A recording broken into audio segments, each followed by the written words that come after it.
రైతు మిత్రులందరికీ నమస్కారం. వ్యవసాయవానికి స్వాగతం. ప్రభుత్వం తోతాపురి మామిడిని టన్ను ధర 12,000 రూపాయలుగా ప్రకటించింది. ఇందులో 8,000 గుజ్జు పరిశ్రమలు, 4,000 ప్రభుత్వం ప్రోత్సాహక నగదుగా అందజేయనుంది. అయితే ప్రభుత్వం ఆదేశాలను గుజ్జు పరిశ్రమలు పట్టించుకోవడం లేదు.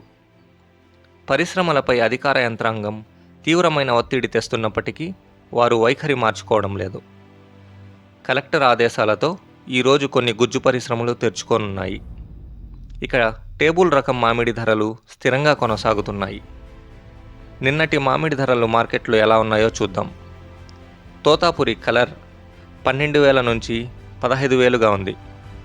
నీలం 15,000 నుంచి 20,000 వరకు స్థిరంగా కొనసాగుతోంది. బేనిషా 17 నుంచి 25 రూపాయలుగా ఉంది. బేనిషా కవర్లు తొడిగిన కాయలైతే 28 నుంచి 32 రూపాయలుగా ఉంది. కాలాపాడ్ 35 నుంచి 40,000 రూపాయల వరకు ఉంది. మల్లిక 22 నుంచి 25,000 వరకు ఉంది.